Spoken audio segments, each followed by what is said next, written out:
আসসালামু আলাইকুম প্রিয় দর্শক, মাই লাভ মিনি কিচেন জার্মানি থেকে আপনাদের জন্য নিয়ে আসলাম ভীষণ মজাদার একটা পিঠার রেসিপি। আজকের এই পিঠা তো অনেকেই বানাতে পারেন, তবে আমি যেভাবে বানিয়েছি সেভাবে যদি বানিয়ে খান তাহলে কিন্তু ভীষণ মজাদার হয়। আর এই পিঠাগুলো একটা পিঠাও পড়বে না। পিঠা বানানোর সময় কিন্তু কিছু টেকনিক অবলম্বন করতে হয়, তাহলেই কিন্তু পিঠা বানালে একটা পিঠাও পড়বে না আর পিঠাগুলো হবে এরকম সফট আর খেতে হয় ভীষণ মজাদার। আর একটা পিঠাও ভাঙবেও না। অনেকে কিন্তু পিঠা বানাতে গেলে অনেক পিঠা ভেঙে যায়, নষ্ট হয়ে যায়। আমি যেভাবে পিঠাগুলো বানাই, আমার রেসিপি ফলো করে বানালে একটা পিঠাও ভাঙবে না। ১ম চান্স থেকেই কিন্তু পিঠাগুলো অনেক বেশি সুন্দর হবে। আর এরকম সুন্দর পিঠা বানাতে চাইলে প্লিজ আমার রেসিপিটা ফলো করুন। তো যাই হোক, এখানে আমি এই যে ২-২.৫ লিটার দুধ দিয়েছি। দুধটাকে জাল করতে, করতে আমি অর্ধেকের থেকেও কমিয়ে ফেলেছি। মানে ৩ পোয়া পরিমাণ করে নিয়েছি। তারপরে দিয়ে দিলাম এখানে ড্রাই কোকোনাট। আমার কাছে এটা ছিল, আমি এটা দিয়েছি। সেটা আমি আমার পরিমাণ বুঝে ১ ডালের চামচের ১ চামচ দিয়ে দিলাম। আর দারচিনি, এলাচ দিয়েছি আর ১/২ চামচ চাউলের গুঁড়ি পানি দিয়ে গুলিয়ে রেখেছিলাম, সেটা দিয়ে দিলাম এর সাথে। এখন আমি এগুলোকে খুব নেড়ে চেড়ে ভালো করে রান্না করে নিব, যতক্ষণ না এই দুধের সাথে এই চাউলের গুঁড়াটা ফুটে ঘন হয়ে না আসে। এতক্ষণ পর্যন্ত আমি নাড়াচাড়া করতেই থাকবো যাতে করে লেগে না যায়। আর সামান্য একটুখানি লবণ দিয়ে দিলাম। এখন এটাকে ভালো করে নেড়েচেড়ে মিশিয়ে নেব আর জাল করতে থাকবো। আর এরপরে এখানে আমি দিয়ে দিব খেজুরের গুড়। খেজুরের গুড়টা দিয়ে খিরসাটা বানাবো, তাহলে কিন্তু খেতে অনেক বেশি মজাদার হবে। আর খিরসার কালারটাও অনেক বেশি সুন্দর হবে, অনেক লোভনীয় হবে। সেজন্য এখন আমি দিয়ে দিয়েছি। তো আমার কাছে মনে হচ্ছে এখনো তো অনেকটা ঘন হয়ে গিয়েছে, সেজন্য আমি আরো 1/2 কাপ পরিমাণ দুধ দিয়ে দিলাম এখানে। দুধটাকে দিয়ে আবারও নেড়েচেড়ে দেখলাম। আর মিষ্টিটা যে যার পছন্দ মতো দিবেন। আমার কাছে মনে হয়েছে মিষ্টি কম হয়েছে, সেজন্য আমি আরো একটু গুড় দিয়ে নিলাম। তো মিষ্টি কিন্তু আমরা অনেক বেশি দিব না। আমরা যেরকম খাবো ঠিক ঐরকম দিয়েছি। এখন খিরসাটাকে নেড়েচেড়ে মানে ২-৩ মিনিট জাল করে নামিয়ে নিলাম। তো এই যে এটার ঘনত্বটা দেখে নিন। মানে এই যে ঠিক এরকম হবে খিরসার ঘনত্বটা।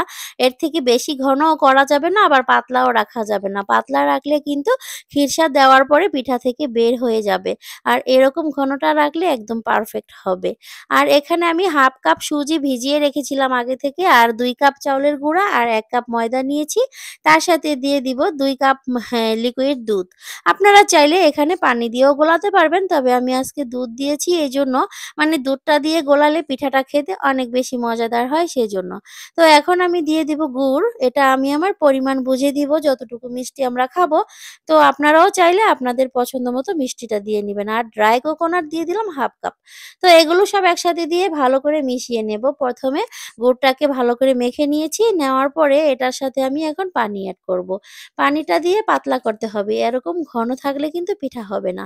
তো সেজন্য এই যে পানি দিয়ে দিলাম, যতটুকু দরকার অল্প, অল্প করে পানি দিয়ে ঠিক এইরকম পাতলা করে একটা ব্যাটার আমি তৈরি করে নিলাম। তারপরে আমি যে উপরে একটা লেয়ার দিব সেইজন্য এখানে আমি 1/2 কাপ ময়দা, 1/2 কাপ চাউলের গুঁড়া আর একটা ডিম দিয়ে এটাকে গুলিয়ে নিব জাস্ট শুধু পানি দিয়ে। আর কিছুই দিতে হবে না। চাইলে মিষ্টি দেওয়াও যাবে, না চাইলে দেওয়ার দরকার নেই, কোনো সমস্যা নেই। জাস্ট এখন একটা পলি ব্যাগের মধ্যে ভরে ছোট্ট একটা ফুটো করে জাস্ট এভাবে করে দাগ টেনে নিচ্ছি। এটা কিন্তু খুবই সহজ। অন্য ডিজাইন করতে গেলে একটু কষ্ট হয়। তবে এটা খুবই সহজ একটা ডিজাইন। এভাবে করে আমি করে নিয়েছি। এটা আমার মনের মতো করে আমি করে নিয়েছি। মানে যে যার পছন্দ মতো তো ডিজাইন করতে পারে। আমি ভাবলাম আজকে একটু রকমারি ডিজাইন করি, সেজন্য করলাম। নরমালও কিন্তু বানাতে পারতাম, সেটা করিনি। এভাবে করে বানিয়ে নিলাম কিছু পিঠা। তো যাই হোক, এখন আমরা এটাকে ছড়িয়ে দিয়ে জাস্ট ঢেকে দিলাম। আর এই কাজটা কিন্তু দেখেই বুঝে নিতে হবে, মুখে বলে বোঝানো যাবে না। তো এখন আমাদের হচ্ছে পিঠাটা ৩০ সেকেন্ড মধ্যে হয়ে গিয়েছে। এই পর্যায়ে আমি খিরসাটা দিয়ে দিচ্ছি, দেখতে পাচ্ছেন। খিরসাটাকে এভাবে করে আমি দিয়ে দিচ্ছি যাতে করে সব জায়গাতে সমানভাবে বসে যায়। তো এখন আমি এটাকে সুন্দর করে ভাঁজ করে নিচ্ছি পাটির মতো করে, দেখতেই পাচ্ছেন। জাস্ট এভাবে করে ভাঁজ করে নিলেই হয়ে যাবে পিঠাটা। তো আমাদের অলরেডি একটা পিঠা কিন্তু হয়ে গেল। এই পিঠাটা আমি তুলে রেখে দিব সাইডে। আর আপনাদেরকে আরো একটা পিঠা বানিয়ে দেখাবো যে কতটা সহজ করে এত সুন্দর এই পিঠাগুলো আমি বানিয়েছি। এই পিঠাটা কিন্তু খেতে অনেক বেশি মজাদার হয়েছিল যেভাবে করে আমি বানিয়েছি। তো যাই হোক এভাবে কিন্তু আপনারাও চাইলে বাড়িতে বানিয়ে খেতে পারবেন। আর এই যে একটা কথা বলে দিচ্ছি, এই যে ফ্রাই প্যানটা কিন্তু ১ম এ খুব ভালো করে গরম করে নিতে হবে। তারপরে যখন আমরা ব্যাটারটা দিব তখন কিন্তু চুলাটাকে সম্পূর্ণ নিভিয়ে দিব। মানে চুলার জাল দিতে হবে না আর। ফ্রাই প্যানটাকে ১ম এ গরম করে নিয়ে তারপরে এগুলো দিয়ে জাস্ট ঢেকে রেখে দিলে কিন্তু সুন্দরভাবে হয়ে যাবে। এতে করে কিন্তু পিঠাগুলো একটাও পড়বে না। সেজন্য এভাবে করে দিয়ে এখন আমরা ঢেকে রেখে দিব ৩০ সেকেন্ডের জন্য। ৩০ সেকেন্ডের মধ্যেই কিন্তু একেবারে সুন্দরভাবে কুক হয়ে যাবে এই ব্যাটারটা। তো এভাবে করে কিন্তু আমি সবসময় বানাই। তো সেজন্য কিন্তু আমার পিঠাগুলো পড়ে না। আমার পিঠাগুলো একদম পারফেক্ট হয়। আর এই যে এখন যে আমরা সরাটা খুলেছি, এখন কিন্তু পুরোপুরি কালারটা চেঞ্জ হয়ে গিয়েছে। কোনো কাঁচা অংশ নেই। ঠিক এই পর্যায়ে আমরা খিরসা দিয়ে দিব। খিরসাটা দিয়ে জাস্ট উল্টিয়ে নিব। ঠিক এইভাবে করেই সবগুলো পিঠা আমি বানিয়ে নিব। আমার পিঠাগুলো কিন্তু প্রত্যেকটা পিঠা খুবই সুন্দর হয়েছিল।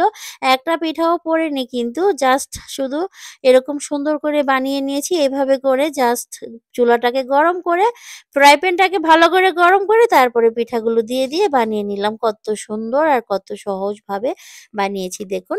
কতটা সুন্দর লাগছে আমার এই পিঠাগুলো। তো যাই হোক এই পিঠাগুলো কার কাছে ভালো লেগেছে, ভালো লাগলে কিন্তু অবশ্যই লাইক, কমেন্ট, শেয়ার করবেন। আর দেখুন ভিতরটা কত সুন্দর হয়েছে আর পিঠাটা কতটা সফট হয়েছে। এই পিঠাটা মুখে দিলেই মিলিয়ে যায়। একটা খেলে কিন্তু মন ভরবে না। ৪-৫ টা খেতে ইচ্ছে করে। এত বেশি মজাদার হয়েছিল। তো আমি এখানে আপনাদেরকে অল্প করে সার্ভ করে দেখিয়ে দিলাম। কিন্তু আমাদের এখানে ৩০ টা পিঠা হয়েছিল। অনেকগুলো পিঠা বানিয়েছিলাম। তো যাই হোক পিঠাগুলো আমার কাছে তো খুবই মজাদার লেগেছিল। আপনাদের কাছে যদি ভালো লেগে থাকে অবশ্যই কিন্তু কমেন্টের মাধ্যমে আমাকে জানাতে পারেন। সবাই ভালো থাকবেন। আল্লাহ হাফেজ।